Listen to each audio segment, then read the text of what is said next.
मुंबई आग्रा महामार्गावर अपघाताचे सत्र थांबतच नसून आज पुन्हा एकदा मुंबई आग्रा हायवेवर उमराणे येथे मुरुडबार डेपोची बस पलटी झाली असून यामध्ये 27 ते 28 प्रवासी होते।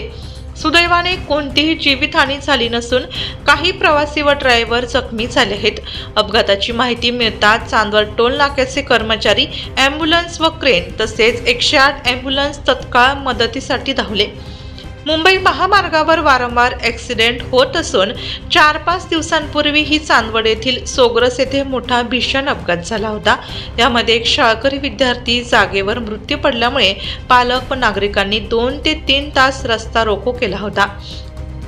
घटनेची माहिती मिळताच तत्काळ पालकमंत्री दादा भुसे व चांदवड देवळा मतदारसंघाचे आमदार डॉक्टर राहुल आहेर यांनी घटनास्थळी धाव घेऊन मदत करत नागरिकांची समजूत काढली व त्यांना शासनातर्फे लवकरात लवकर उपाययोजना करण्यात येईल असे आश्वासन दिले होते।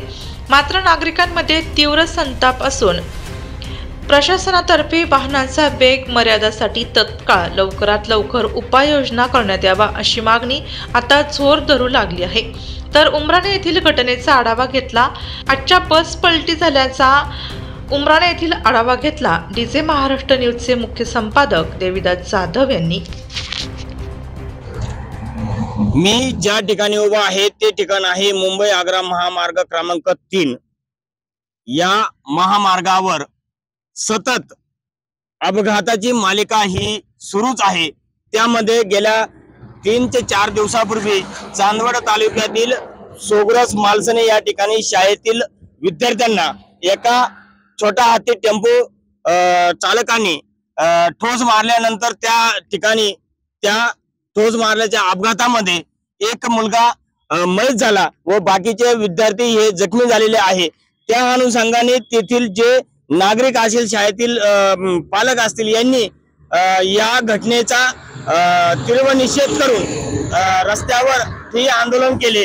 त्यामुळे या ठिकाणी या रस्ता रोख्याच्या ठिकाणी एक आपले पालकमंत्री दादा भुसे यांना कळताच त्या ठिकाणी ते येऊन त्या नागरिकाची समजूत घातली आणि जो व्यक्ती मयत झाला त्या व्यक्तीला शासनातर्फे काही भरपाई देण्याचे आणि जखमींना भरपाई देण्याचे त्यांनी सांगितलं। मात्र आज दुपारी 12-12:30च्या दरम्यानमध्ये मुंबई आग्रा महामार्गावर असलेले उमराणे हे गाव, या उमराणे गावामध्ये कल्याण नाही या मुरबाड या गावावर डेपोची बस जात असताना, नाशिकवरून जात असताना ती उमराणे या ठिकाणी एका ठिकाणी झाडाला जोरदार धडक देऊन बस ही पलटी झाली। मात्र त्यामध्ये 28 प्रवासी घेऊन जात होती।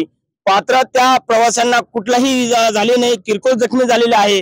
मात्र ह्या ठिकाणी ही बस कशी धडकली हे फक्त त्या बसचा चालकच सांगू शकेल, मात्र इतर कोणीही या ठिकाणी सांगू शकलं नाही। त्या संदर्भामध्ये या ठिकाणी कधी या बसचा किंवा या रस्त्यावर चालणारे वाहन यांना ब्रेकरसाठी किंवा वेग मर्यादा ठेवण्यासाठी शासन याकडे लक्ष देईल का, लवकर वेग मर्यादेसाठी काही आळा बसविल का, या संदर्भामध्ये नागरिकांची मागणी आहे।